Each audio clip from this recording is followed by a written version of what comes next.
모든 사회에 적용될 수 있는 법과 관련된 어떤 격언 하나를 찾는다면 그것은 아마도 사회가 있는 곳에 법이 있다라는 문구이겠습니다. 물론 각 사회마다 입법되어 있는 그 법례가 내용의 차이가 있습니다. 예를 들면 이슬람 사회에서는 일부 다처제를 허용을 합니다. 그러나 기독교에서는 일부 다처제를 수용하지를 않습니다. 어떤 사회에서는 여성의 어떠한 건강과 또 생명을 위해서 낙태를 허용을 합니다. 그러나 우리나라는 낙태를 허용하지 않습니다.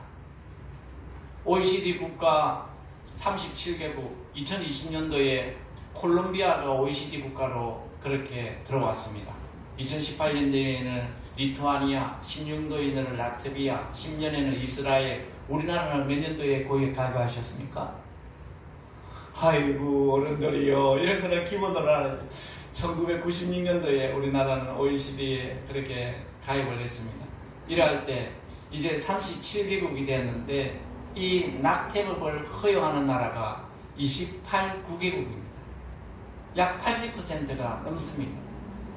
미국은요 1973년도부터 그것을 허용해서 임신 3개월까지는 절대 안 된다. 3개월에서 6개월까지는 그 엄마의 건강을 보면서 점차적으로 허용을 하지만 되도록이면 안 하는 척을 택한다. 6개월 이상은 절대 안 된다. 이렇게 했습니다. 이럴 때에 어떤 사회와 시대이든지 그것을 판결할 수 있는 법, 즉 법을 필요하지 않는 사회는 없다라는 것이 사회가 있는 곳에 법이 있다라는 내용의 그러한 대략적인 의미인 줄로 믿습니다. 만약 법이 없다면 사람들은 저마다 자신의 이익만을 주장하게 될 것이고 서로의 의견이 조정되지 않아서 사회는 큰 혼란에 빠지게 될지도 모릅니다. 또 법의 내용이 내 자신의 가치관과 맞지 않아 내 취향에 맞지 않는다라는 이유로서 사람들이 그 법을 무시하고 자신이 뜻하는 그것을 지키면서 유지하고 간다고 한다면 사회의 질서는 유지될 수가 없을 것입니다. 그러기에 법은 질서 유지에 꼭 필요하고 법은 사회가 유지되기 위해서 꼭 필요하고 법은 이 땅 가운데 정의를 실현함을 목적적으로 하는 국가의 강제력을 수반할 수 있는 사회적 규범이다. 사회적인 관습이다 해도 과언이 아닐 것입니다. 그러기에 그것을 최하의 수준에서 그것을 만들고 거기에 상응하는 행동이 나타나지 않을 때에는 거기에 대한 대가를 치르는 것이 법이다라는 거예요. 그런데요, 이러한 법 앞에 오늘 하나님께서 우리에게 주어지는 이 본문은 참으로 우리는 이성적으로의 판단으로서 도저히 받아들일 수 없는 본문의 내용입니다. 왜냐하면 정말 믿음의 본을 보였던 우리의 인류의 죄를 모든 것을 도말하셨던 만왕의 왕 만주의 주 되신 그 주님께서 법을 어기고 있는 거예요. 법을 어기면서 당신이 하시고자 하는 그 사역을 끝내 그것을 감행하고 이루어내더라라는 것입니다. 왜냐하면 그 오늘 본문의 내용에 사역의 일이 언제 있냐면은 본문 그 뒤에 10장 22절쯤 가보면은 바로 안식일이다라는 거예요. 여러분 구약에서 안식일의 규례를 보면은요 출애굽기 35장 2, 3절에서 하나님께서 말씀하시기를 보면 우리 한번 읽어보십시다. 여섯 동안 일하고 일곱째 날은 너희를 위한 거룩한 날이니 여호와께서 엄숙한 안식일이라. 누구든지 이날에 일하는 자는 죽일지니 안식일에는 너희의 모든 처소에서 불도 피우지 말지니라. 하나님은 우리에게 이 안식을 지킬 때에 불도 못 피울 만큼 일을 하지 못하게 하셨습니다. 그리고 그 안식일을 어겼을 때는 하나님은 돌에 맞아 죽게끔 했는데 그 예가 민수기 15장 32절에서 36절에 그렇게 기록하고 있습니다. 읽으십시다. 이스라엘 자손이 광야에 거류할 때에 안식일에 어떤 사람이 나무하는 것을 발견한지라. 그 나무하는 자를 발견한 자들이 그를 모세와 아론과 온 회중 앞으로 끌어왔으나 어떻게 처치하는지 지시하심을 받지 못한 고로 가두었더니 여호와께서 모세에게 이르시되 그 사람을 반드시 죽일지니 온 회중이 진영에서 밖에서 돌로 그를 칠지니라. 온 회중이 곧 그를 진영 밖으로 끌어내고 돌로 그를 쳐 죽여서 여호와께서 모세에게 명령하신 대로 하니라. 안식일에 나무를 광야에서 그 출애굽 과정에서 나무가 필요했는지 그 나무를 했다고 하나님은 저를 향해서 돌로 죽여라 라고 이야기합니다. 그런데 오늘 주님은 이 안식일임에도 불구하고 그 보지 못하는 맹인을 치유하고 있더라라는 거예요. 여러분, 이 내용을 본문으로 우리가 접근하기 위해서는 우리가 독자된 입장에서는 여러분 적어도 4가지의 입장을 생각해야 됩니다. 주님은 왜 안식일임에도 불구하고 이 사역을 감행했을까? 그 주님에 대한 사역에 대하여서 제자들의 반문, 부모의 죄입니까? 아니면 이 아이의 죄입니까? 또 하나는 그 맹인의 주님의 역사하심에 순종하는 그 모습을 보면서 마지막 한 부류는 그 구장 전체를 뒤엎고 있는 이 바리새인, 믿지도 못하는, 적어도 11조를 드리고 일주일에 한 번씩 금식을 하고 나는 하나님 앞에 떳떳한 주일 성수를 잘하고 본다 하면서 거만을 떠는 이 바리새인들의 모습을, 이 4가지 측면을 우리가 봐야 이 사건을 우리가 볼 수 있는데, 저는 오늘 이 말씀을 본문을 가지고 주님의 입장과 맹인의 입장에서 함께 말씀을 나누려고 합니다. 여러분, 본문의 내용은 우리가 너무도 잘 알고 있습니다. 다시 한번 리바이벌 하면은 예수님이 예루살렘에서 길을 가실 때에 태어날 때부터 맹인인 거예요. 맹인인데 그 맹인을 보면서 제자들이 대뜸 주님께 묻습니다. 저 맹인을 가르쳐서 이 사람이 난 것이, 맹인으로 난 것이 누구의 죄입니까? 자기의 죄입니까? 아니면 부모의 죄입니까? 이렇게 묻는 이 제자들은 적어도 구약의 율법을 어느 정도 알고 있다는 거죠. 그럴 때 주님이 대답하시기를 이렇게 이야기합니다. 이 사람이나 그 부모의 죄가 아니야. 이 사람이 맹인이 된 것은 하나님의 일을 나타내기 위함이다 라고 이야기하죠. 그리고 주님이 몇몇 말씀하신 후에 정말 우리가 제정신으로는 받아들일 수 없는 그 바닥에 진흙이 있는 곳에 주님이 침을 태태 받는 거예요. 그리고 손으로서 그 진흙을 어겨서 대뜸 눈에다가 떡 발라주는 거예요. 그러면서 하시는 말씀이 뭐라고 합니까? 저 실로암에 못에 가서 씻어라. 지금도 보이지 않는데 진흙까지 여러분 덮어버리면 더 보이지 않잖아요. 주위에 아니면 가족에게 이 사람이 뒤에 거린이 됐으니까 어떠한 그러한 지체들이 옆에 있었는지, 이 사람을 도울 수 있는 그러한 분이 있었는지, 아니면 그 이전에 실로암에 한 번쯤은 갔다 온 경험이 있는지는 성경은 기록하고 있지 않습니다. 그런데 이 맹인은 어떠한 방법인지는 모르지만 실로암 못에 가서 도착하여서 자기의 눈을 씻었다는 거예요. 여러분, 실로암 못이 그 당시에 어떻게 되어 있습니까? 지금은 돌로 이렇게 계단으로 내려갔지만 그 당시에는 그렇지 않을 거예요. 그 내려가는데 언덕이 얼마나, 저는 아직 성지의 순례에 예루살렘에 가보지를 못했는데 실로암 못을 보지 못했는데 지도로서, 그리고 그 인터넷을 통하여서 여러분 구글 어스를 보면은 전 세계를 볼 수가 있어요. 전 세계를 볼 수 있는데 거기에서 실로암 못을 보면은요, 계단으로 쭉 내려가야 되는 거예요. 내려가야 돼요. 거기서 이 맹인이 눈을 씹었더니 이 맹인의 눈이 떠졌다라는 거예요. 이것이 본문의 대략적인 내용이에요. 여러분, 당시 맹인에 대해서 성경이 말씀하시기를 레위기 21장 16절에서 21절의 말씀을 보면 이 맹인이 최고의 가문, 즉 아론의 제사장의 가문에 태어났다 할지라도 맹인이 되면 제사장의 직분을 감당할 수가 없는 거예요. 이사야서 59장 10절의 말씀에 보면은 이 맹인은 그 당시에 약함에 비유되었고 또 희망이 없는 그러한 정말 소망이라고 볼 수 없는 그러한 자들에게 비유된 자들이 바로 맹인이었었어요. 비유적으로 이야기하면은 진리를 알아보지 못하는 보통 죄악된 상태에 처져 있는 자가 바로 맹인의 모습이었다라고 그 사회가 인지하고 있었던 거죠.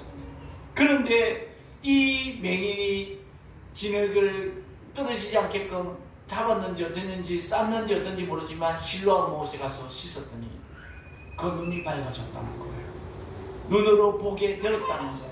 그동안 귀로만 듣고 알고 있던 사실들 난생 처음으로 생생하게 보게 되었다는 거예요. 아, 저것이 그동안 말했던 그것이구나, 이것이 저렇구나, 이 모습이 이러한 모양이었구나, 저 모양이었구나. 심지어 나를 낳아줬던 부모님이 계시는지 안 계신지 성경은 이야기하지 않지만은 이웃들의 음성은 알고 있지만, 누구라는 이름은 알고 있지만, 저 사람이 저렇게 생겼구나 라는 것을 처음 볼 수 있는 큰 축복을 받게 되었다는 것입니다.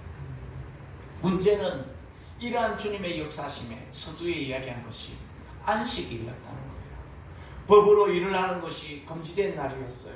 전통적으로 지금 조상대대로 믿음의 가문으로 유대인들에게 내려왔던 그 날을 지키는, 거룩하게 지키는 그러한 날, 불도 피우지 못할 만큼, 돌에 맞아 죽을 만큼 어기면 안 되는 그 날이 바로 이 날이었다는 거예요. 그런데 주님 대신 그 예수님은 그 법을 뛰어넘어서 자신의 할 일들을 감행하고 있다는 거죠. 또한 맹인은 그 방법에 순종하면서 손을 더듬었는지 누구의 도움을 받았는지 가서 눈을 씻었습니다. 말씀에 듣고 말씀에 순종하였더니 그 결과 모든 것이 회복되어졌다. 모든 것에 불가능해서 이제는 모든 것에 가능으로 바뀌어졌다. 언제든 어디서든 가고자 하는 곳에 갈 수 있고, 남의 도움을 받지 않고 내가 할 수 있는 하고자 하는 일들 속에서 다 할 수 있고, 모양을, 생김새를, 색깔을 구분해 가면서 자기가 하고자 했던 그 꿈의 실현을 이룰 수 있는 것이 말씀에 순종한 결과의 축복이었더라. 아멘. 그렇다면 여러분, 작금의 세계는 코로나로 인하여서 전 세계 경제와 전 세계 사회가 흔들리고 있습니다. 하나님의 자녀로서 더 안타까운 것은 하나님에 대한 예배의 행위가 바뀌어서 가고 있습니다. 살아있는 예배가 아니라 시청과 관람으로 바뀌고 있습니다. 그것이 최종적인 결정의 모습은 바로 나의 안위입니다. 우리의 안위입니다. 사회의 안위입니다. 그것이 법적으로서 제재의 대상이 되고서 더욱더 그러한 모습으로 예배의 현장이 바뀌고 있습니다. 이러할 때 하나님을 향한 그리스도인, 오늘 텔라 성가대가 했던 내가 그리스도인인가? 우리가 그리스도인인가? 그리스도인이라면 믿음의 행위는 어떠해야 되는가? 라는 질문을 던지지 아니할 수가 없습니다. 주님은 법으로 금지된 안식일임에도 불구하고 당신이 감행해야 하고 당신이 해야 할 그 사역을 멈추지 않았습니다.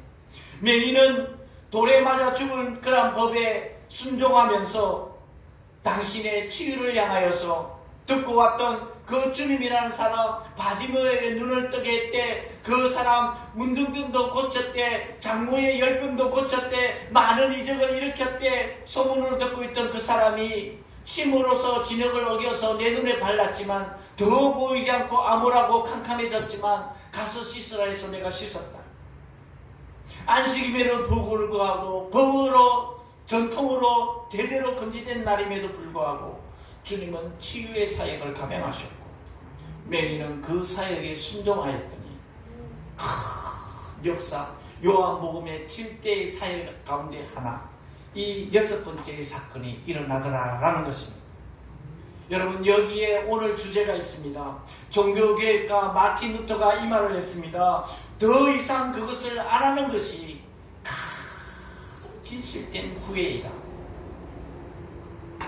더 이상 그것을 안 하는 것이 가장 진실된 후회이다. 주님은 이러한 사실을 아셨을 것입니다. 몇 년 동안 그동안 기적과 이적과 표적을 일으켜왔던, 그러면서도 많은 사람들을 치유해왔던 주님의 사역을 들었을 것입니다. 그렇다면 주님의 입장에서 법으로 금지되어 있는데 내가 이 사역을 하지 않았느냐? 아니면 내가 법에 이 사역을 해서 돌에 맞아 죽는데 무서워서 주님이 치유하지 않았더라. 명인의 입장에서는 아니 침으로 뱉은 진흙인데 주위에서 수근수근하면서 침을 진흙으로 이기고 있네. 말들을 수근수근해서 그 말을 듣고 침으로 하면서 눈에 바르는데 깨어내버리자. 지금 뭐 하는 거야? 그리고 나에게 실로암의 못에 가서 씻으라. 내가 어떻게 갈 수가 있어? 안 돼, 못 가. 순종하지 않았더라면 그것은 가장 큰 후회. 오늘 말씀의 주제처럼 진정으로 일성을 두고 후회하고 후회했을 것입니다. 여러분, 우리는 코로나로 인하여서 비대면 예배를 강요해 왔습니다. 나라가 직접 그렇게 감행하고 있습니다. 그래서 창원시는 도지사를 만났고 도지사에게 그 광복절에 관계없이 정말 이전에 해왔던 7대 수칙을 지키면 예배를 해도 된다라고 인정을 해 주었습니다. 그럼에도 불구하고 창원시장은 어제 우리 교회에다가 절대 비대면으로 전환해야 된다라고 그 공문을 또다시 보내서 붙여 놓았더라고요. 이러한 말세지 말에 나라의 법으로서 제재할 때 그동안 우리가 모여서 살아계신 성삼위 하나님께 해왔던 이 예배의 모습, 하나님과 나, 교회와 믿음의 공동체, 믿음과 신앙의 행위 앞에서 우리가 취할 자세는 무엇입니까? 우리는 나라의 법, 즉 비대면이나 집행 앞에서 주님을 향한 믿음의 행위는 어떠한 위치와 어떠한 믿음의 자세에 우리는 고수해야 하는 것입니까? 더 이상 하지 않아서 하나님의 역사심에 빠져있거나 더 이상 참석하지 않아서 그 예배의 현장에서 나타날 축복이 우리에게 제외되고 있지 않습니까? 여러분, 우리 주님은 만물의, 우주 만물의 주인인 줄로 믿습니다. 그분이 우리의 구세주인 줄로 믿습니다. 그분으로 인하여서 우리는 살고 그분으로 인하여서 우리는 죽는 줄로 믿습니다. 그분이 부활하였기에 우리는 부활할 줄로 믿습니다. 그분이 치유하였기에 우리의 모든 질병의 치유도 그 결과도 그분에게 있는 줄로 믿습니다. 그렇다면 우리는 세상의 법 앞에 굴하지 않고 살아계신 성삼위 하나님 그분의 뜻하심 따라 우리는 예배의 현장 앞에 나서야 되는 것이 아닙니까? 27살 때, 요즘 27살은 어른 나이죠. 옛날 27살이면 그냥 가장으로서 그런 모습인데 27살 때 전 세계 하나님의 백성들의 기독교의 모습은 이러한 모습이어야 돼. 기독교의 신앙의 행위는 이러한 모습이어야 돼. 기독교의 예배는 이러한 모습이어야 되고 기독교 강요를 저술했던 그로 인하여서 전 세계에 이름이 알려졌던 존 칼빈이 이탈리아에 잠깐 들릴 때가 있었습니다. 그 가보니까 전쟁이 나는 바람에 이탈리아에서 어디로 피신을 하냐면 스위스로 피신을 했어요. 그 스위스에서는 지금 뭐가 있었습니까? 종교개혁이 활발하게 움직이고 있습니다. 마틴 루터를 통하여서 종교개혁이 시작되어져서 그 종교개혁의 활발히 스위스의 그 파렐이라는 사람을 통하여서 종교개혁이 계속적으로 이루어지고 있었습니다. 이 파렐이 칼빈이 스위스에 왔다라는 것을 알고 자기가 윗사람임에도 불구하고 칼빈을 찾아갑니다. 칼빈을 찾아가서 이 나라에서 정말 나와 함께 종교개혁을 하자. 기독교를 당신이 썼던 그 기독교의 강요를 이 땅 가운데서 뿌리를 두고 전 세계에 전파하자. 참 기독교가 이러한 모습이다. 나와 함께 동력하면서 하자라고 할 때에 이 칼빈은 첫 번째 순응을 하지 않습니다. 나는 안 된다고. 나는 다른 데서 해야 할 일이 있다고. 다른 것을 감행해야 된다고. 8일이 돌아갔다가 또다시 찾아옵니다. 그날 밤에. 안 되겠다 해서 들어갔다가 또다시 찾아옵니다. 몇 번을 찾아왔어. 마지막에 8일을 찾아왔어. 이렇게 이야기합니다. 내가 보기에는 당신이 여기에 들른 것은 장차 당신에게 여기에서 일하라 라고 하는 하나님의 뜻이 분명합니다. 그런데도 당신이 여기에서 종교개혁을 나와 함께 동행하지 않고 그냥 간다면 하나님께서 당신을 저주할 것입니다. 칼빈은 거기에서 큰 충격을 받죠. 내가 하나님의 영광을 위해서 일하고 있는데 하나님의 저주를 받았어요.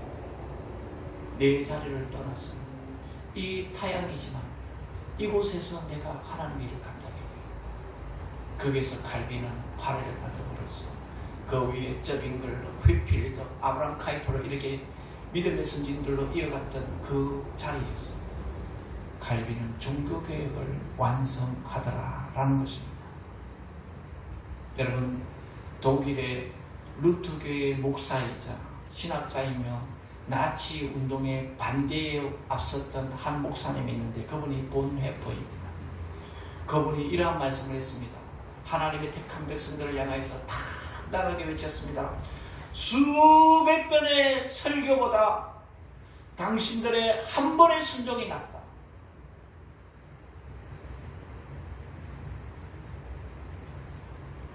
수백 번의 설교보다 한 번의 순종이 낫다.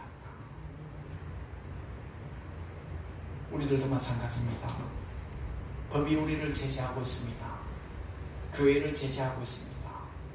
나라의 전체에서 뉴스를 통해서 여기 교회 저기 교회가 나타납니다. 그 교회는 그래 맞아. 그러한 상황이 나타났으니까 비대면으로 쓰자.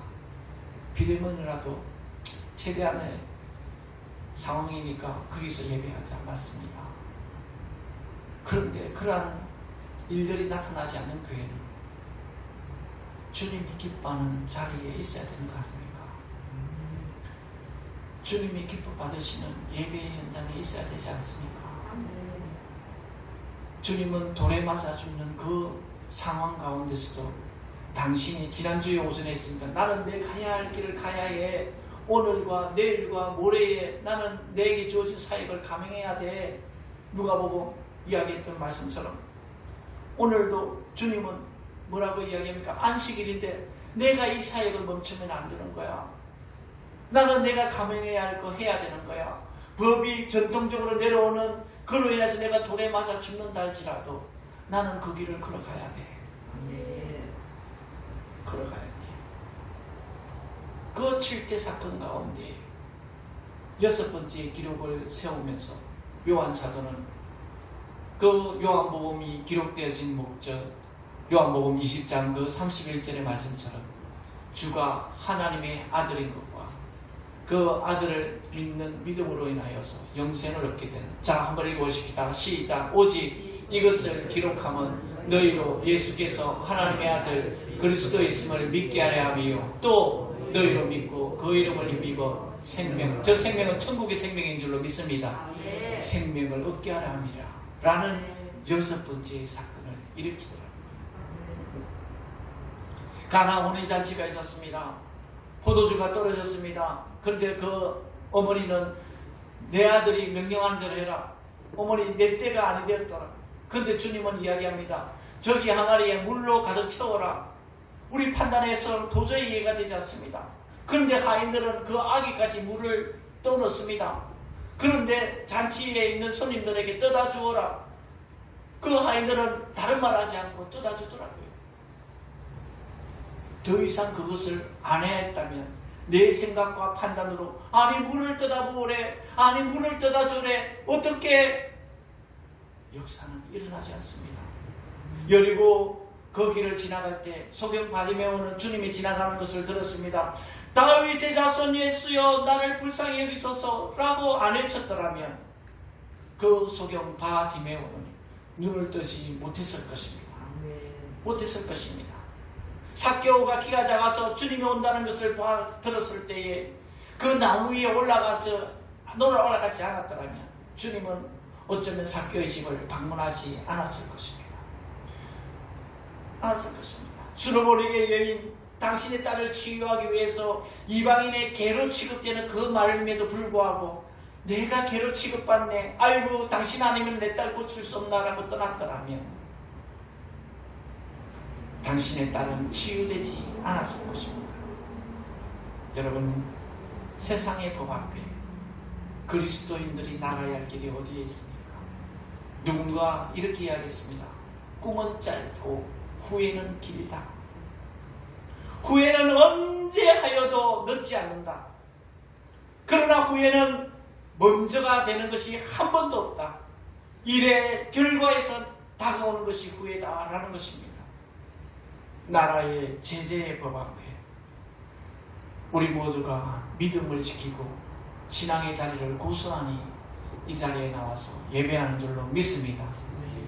어떠한 상황과 어떠한 현장과 어떠한 삶의 모습이 우리를 압박하고 박해한다 할지라도 여러분, 주님이라면 어떻게 할 것인가?